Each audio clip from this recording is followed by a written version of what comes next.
Okay, hey Jay, how are you? It's so great to have Wonderful. you How are you here. doing? Really, really Thank you. well. I'm so excited to have this strategy session with you. So, why don't you start by telling us a little bit about you and your business? Name is Dr. J. LaGuardia, and the business the business that we're referring to today is it's Power, Passion, Prosperity, Life, and so it is online. Well, it's a consulting business. I've been doing consulting for about 15 years, and so I added a podcast to expand the brand, so I can share the message with a larger audience. Nice. And so we really focus on fitness, family, and finance, or might relate to emotional health, physical health, relationships, and business. And so we Okay. work primarily with entrepreneurs, and these are small business owners Hmm. whose life's out of balance, who know that there's more. They want more out of life, but they don't know how to really achieve it. And either maybe they're doing well in business, but their health is struggling, or their relationships at home are not good, or any of those combinations. So, Right.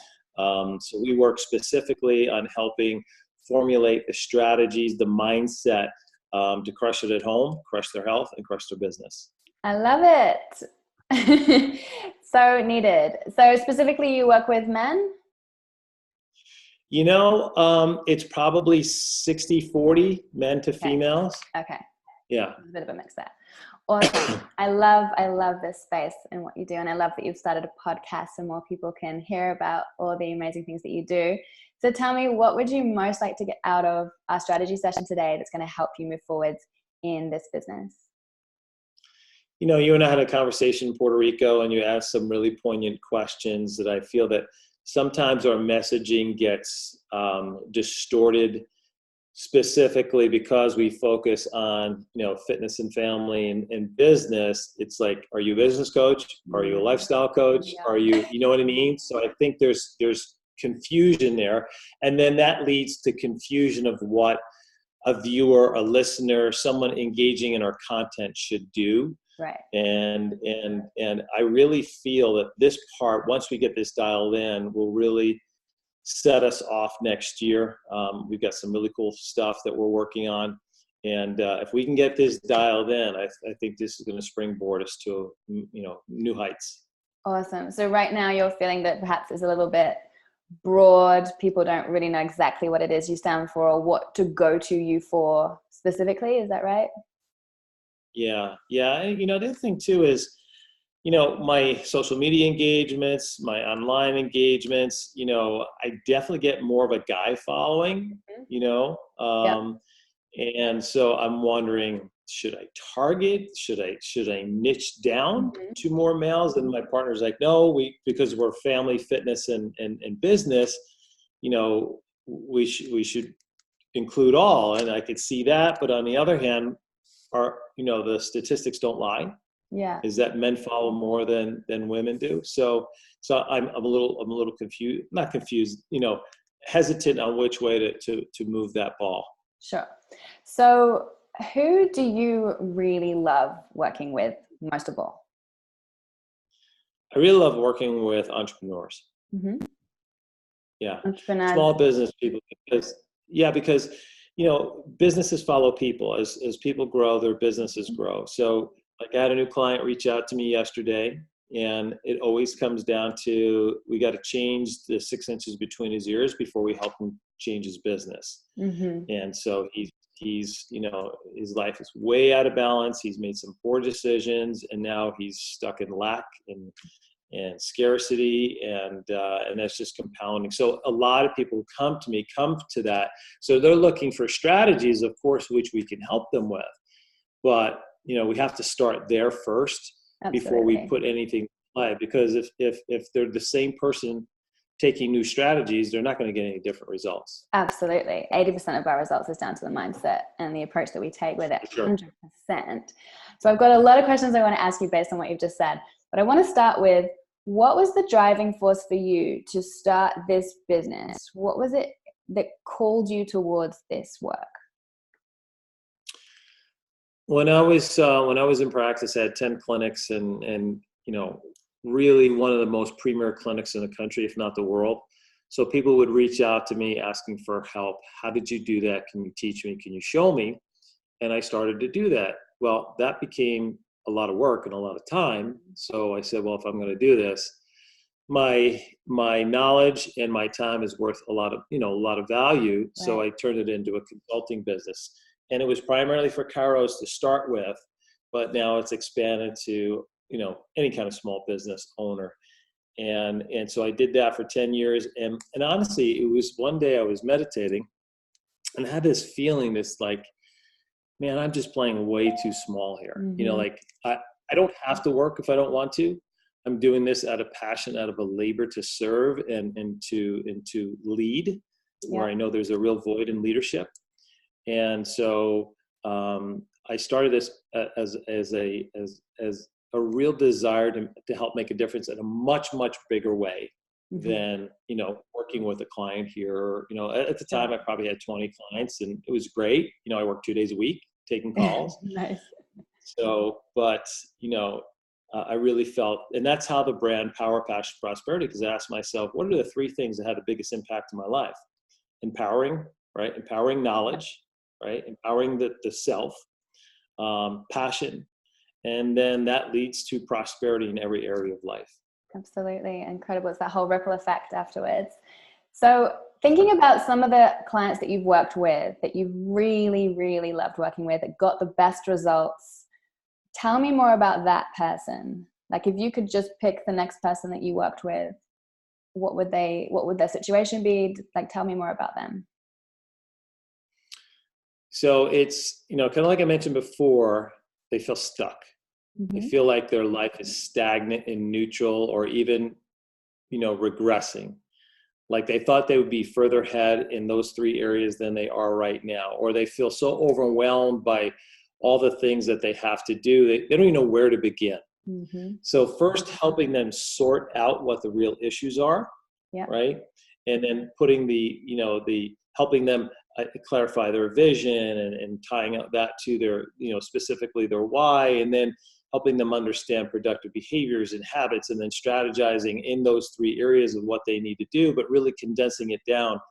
So the net effect is, a year from now, when they look back, they're able to see real tangible results. It may be one area or all three areas, and I'm fortunate enough that, most of my clients have been with me a long time because they get results. Right. So what specific results do they get typically? It depends on the individual, but certainly business growth. You know what I Okay. mean? Yep.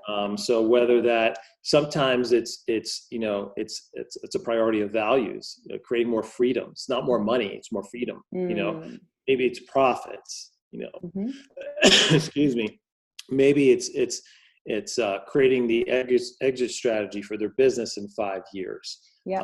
With a mindset of making sure that they're taking care of their family at the same time, but all wrapped around that they're nurturing self, they're nurturing their headspace, their physical well-being. So if the end result looks like joy and happiness, they can look at Mm. each area in their life and feel like they're on the right path, and they can see the results. Incredible. And what do you feel is the biggest difference that enables those results based on the people you've worked with? Like, what is the thing? Mindset. Yeah. Okay. And what is, I mean, it's not even close. It's not even close. Okay. So what I'm hearing is, in terms of what unifies your clients, your ideal clients, and the common themes is they're, I'm assuming, ambitious. They're entrepreneurs, they're small business owners. They want to grow their business, but right now it's feeling hard. They're feeling stuck. It's feeling like maybe they're pushing water up a hill slightly. There's too many things they've got to focus on all at once. And the impact of that is they have less time with their family, which is the number one priority.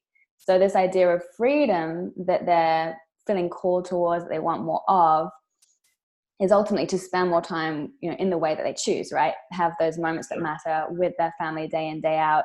And the way to achieve that ultimately does come down to business growth, right? Because whether it's number one thinking it's profits that they want, or number one thinking it's freedom, the two are totally interrelated, because the more profits you have, the more freedom you have to choose how often, where you work, when you work, with who you work. So that, I think that's very, very linked. I think the end goal and the end why sounds pretty clear in terms of, you know, freedom to spend time with the people that matter most to me. Would that resonate with you? Yes, absolutely. So this is what I'm kind of just taking out of what you're sharing. And the really interesting thing is, with regards to the mindset, how many of them come to you and say, I need help with my mindset? 0. Okay. Okay. No one acknowledges that, or at least consider, you know what I mean? When you're in the shit, you don't see you're in the shit. You know what I mean? Someone has to point it out to you. You're just trying to climb out of the shit. Exactly. Okay, so this is the key thing, right? So when you have been sharing your message today about how you help people and what you help them with, like whether that's on your podcast or on your social media, typically what are the things that you're saying? What comes up that you're sharing and posting about in terms of your content? You know, usually what I do, it's more like, you know, ways to improve your health, ways to, you know, tips on how to reduce stress and quiet the noise, you know, those kinds of things, tips on growing business. So it's more that tactical kind of thing. Okay. And what is the pressing need that your clients have? What do they come to you and say, Jay, I really want to change this, or I really need help with that, or I wish I could do this differently? What is it that always comes up? Yeah, primarily is, I want to get my business moving ahead. I want it to be more profitable. Okay. You know, and then the time issue as well, to the freedom issue. Okay, awesome. So I want to grow my business, but I don't want to spend more time growing my business, because that's taking time away from my family. So that's leaving me feeling conflicted, because ultimately the whole point of me spending all this time, effort, energy, blood, sweat, and tears is for them. And the huge irony is that actually it's taking me away from them. Right. Yes. So it's kind of like the dialogue that you think is playing out. 100%. So what's really interesting about what you've just said is, because, you know, you talk about this being a family business, it's finance, it's fitness, and what was the third thing? And family was the third? Yeah. Mm-hmm. Yeah, cool. So these are ultimately all interlinked, but the number one pressing need that they're feeling is their short-term burning problem to fix right now, that allows them to then prioritize their fitness and self-care, that allows them more time with their family, is ultimately growing their business. So it's that financial need that feels like the most pressing, burning problem, probably keeping them awake at night. It's on a loop in their head, because ultimately that is, you know, the number one thing right now they're feeling called to solve.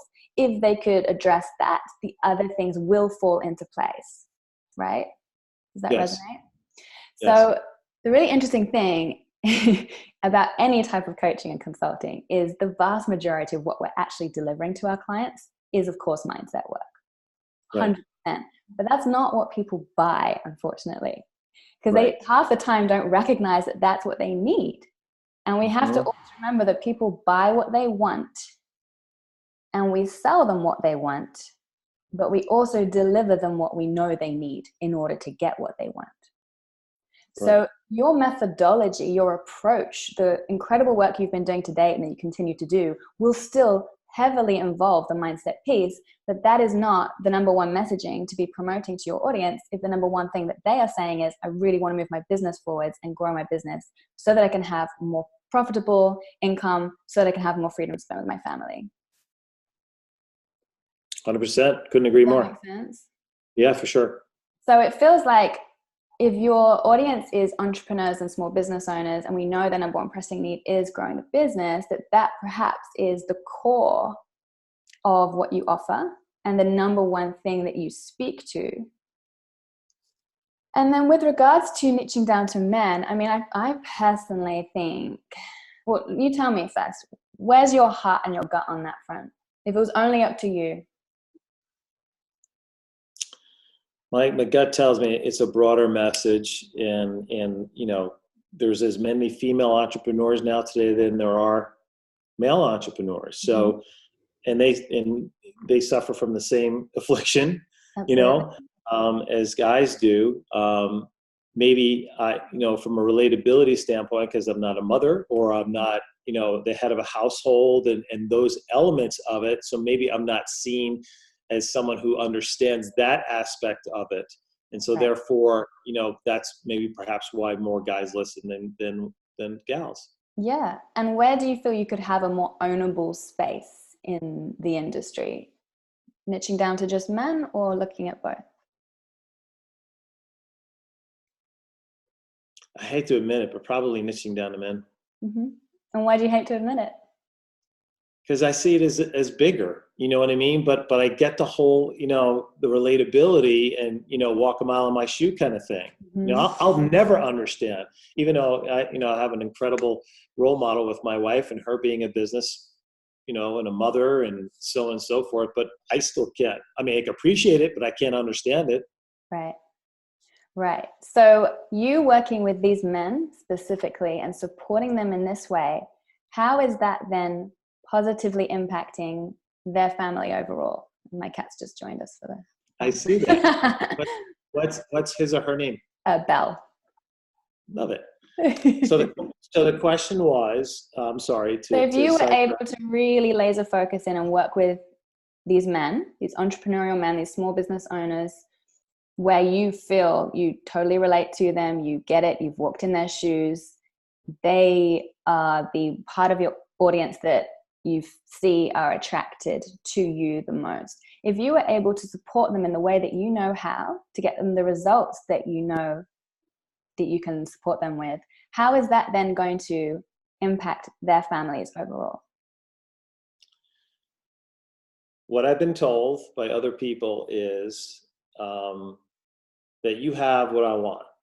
You've got an amazing relationship with your family, your wife. You've got, great health and fitness, and you've been really successful in business. And then how do you make all that work? Right. How do I get that too? Yeah. Yeah. That's absolutely. So how are you therefore actually going bigger, even though you may be focusing down in that sense? Yeah. Well, I mean, making sure that the message is targeted specifically to the people who resonate with me, speaking their language and the issues that they're struggling with. Which means you're going to have that ripple effect of supporting, men and women in turn, because if you're supporting the man in that relationship and in that part of the business, then ultimately the ripple effect is going to pass over to his partner, his wife, his children, whoever he's with. And ultimately they're all going to benefit from that too. But when we can specifically laser down, it makes it easy for the right people to find us. It makes it easy for you to be the go-to. I want what Jay has. I see myself in Jay, which, as you correctly pointed out, women, although they may be drawn to a lot of, great qualities and characteristics of you and your message, is not quite the same. He gets it. Right. So this is actually going to make it so much easier for you to attract more of the right people to you, knowing that in turn, if you can support that individual to be a better version of themselves, everyone around them is going to benefit from that too. So then with the podcast, am I quote unquote speaking to guys? No, you know what I mean? Like, hey guys, I mean, is it that precise? So the thing is, we want to have a specific target, but there's going to be other fish that come into the net, So we go fishing for tuna, we might catch something else while we go out there. And that's cool. That's great. I specifically target women, but I work with some amazing male clients. So that's just literally going to be up to you as to, on a case-by-case basis, am I going to support a female business owner as well? Totally your prerogative. It's just going to help with your messaging so that you're not constantly straddling, or how do I resonate with both a male entrepreneur and a female entrepreneur when they have such different concerns? They have such specific needs. So you can welcome everyone into your podcast audience, but it's just that positioning that makes it easy for the ideal clients to find you and for you to carve out a findable space. And I personally think, what I was going to say before, and I just wanted to hear your take on it because I didn't want to influence it, I personally think there are so many incredible resources these days for female entrepreneurs, and I don't see as many for men. Right? And I think there are so many things that men struggle with that they can't necessarily verbalize in the same way. You know, like they can't necessarily openly admit to their families if they're struggling sometimes, or you know, they've got to be the one that's holding everyone together, or you know, they're the breadwinners in some cases. And there's a lot of pressure that goes on there, and if they don't have an outlet to connect with other people that really get that, they haven't got anyone they feel they can open up to, then that is incredibly stressful. That adds that pressure, that sense of expectation, you know, all of those things. So I think that you providing a community and a space for them to connect with you and with others who really truly get it, but you also to be able to show them there is light at the end of the tunnel. There is a way to have everything I want without sacrificing more time with my family. That is incredibly inspiring. Yeah, no, you're right. You're absolutely right. And it's funny too, excuse me, when I started the podcast and I really dialed in and I lost sight of this. I just realized I lost sight of this is a 36-year-old entrepreneur named Adam. Okay. You know, and that was who my target, you know, listener was. Yeah. And I lost sight of that. I went to this, and then I lost the message connection type of thing. Yeah. And this is the thing, right? We think it's going to be easier to get more clients the broader we go sometimes. Like, well, I want to keep our options open. I don't want to niche down and then I might miss people out. But here's the thing, you know, if you are suffering with a dodgy knee, are you going to go to a GP or are you going to go to the knee specialist? Right. If you need help with your resume to get the dream job that you want, are you going to go to, you know, a career coach that helps with all kinds of things? Or are you going to go to the resume writing coach? Sure. If you want help to build your YouTube channel, are you going to go to the business coach who works across all kinds of areas? Or are you going to go to the YouTube specialist? Yes. It just makes it that no-brainer for someone, right? In the same way that you niching down to the male space and, you know, specifically family men business owners, I think that's just, you know, an incredibly rich territory. You are never going to be without clients, right? How many men want to have that sense of freedom outside of a 9-to-5 so they can spend more time with the family? And the huge irony is they then end up swapping, you know, the 40-hour week for the 80-hour week, because then they get drowned, you know, in all the overwhelm and all the millions of things to do, which you can obviously support them with in terms of finding that balance. Well, sure. I mean, you know, one of the important aspects is that lack of balance is, you know, what's leading to, you know, driving guys to abusive behaviors and, you know, alcohol and, you know, health issues and 4 times the suicide rate than females, because that sense of overwhelm. I've just got goosebumps all over my body. So tell me what's coming up for you in reflection of this conversation. What is clearer to you now? What's clear to me is I need to be targeted in who I'm speaking to. In particular, you know, when it comes to the male entrepreneur and the struggles that they're dealing with, that I've dealt with, I've overcome, I've learned systems and processes and how to make it work. You know, you don't have to be the perfect super dad or super husband or super entrepreneur. You just need to have an idea of how to fit it all together, so you can feel that you know, you're making progress and you can have joy and happiness, because you can make it all happen. I love it. How does that feel to you, Jay? Feels really good, honestly. Good. Feels really good. Yeah. Feel a bit more aligned? Yeah, absolutely. It does. And just having a conversation, talking it out, I think really, you know, clarifies it for me for sure. And what you said about the ripple effect makes 100%, you know, accurate. And I've thought of that, you know what I mean? It's like, well, if I'm helping guys, I'm helping women anyway. You know what I mean? Right. Like I helped my first mastermind this past weekend, and had, you know, 30 attendees. It was, you know, full house, and I probably had 20 guys there and 10 women. Okay. So I think everything's pointing towards this being the right direction for you. Yeah. it's making logical sense, but it's also feeling right from what I'm picking up on for you. It is. It is. It absolutely is. And I think when I speak to my partner about the impact and the ripple effect is the best way to describe, hey, we're going to be doing the same thing. We're just coming at it from a targeted way. Right. Right. Which is actually going to make it easier for more people to come your way. Right. And not less. I think that's the biggest reframe. Yeah, I agree. Awesome. Yeah, it's awesome. Thank you. You are so welcome. So what I'd love for you to take away as a next step is to start just jotting down how you then describe what you do and who you do it for. And we can bash that around back and forth as well, if that would be helpful to get someone else's eyes on it. Just so you can feel really clear and confident in your message. It's how you open, podcasts. It's how it's the positioning you have on your social media, so that you're always known as the guy who does this. You're known for the guy who talks about this.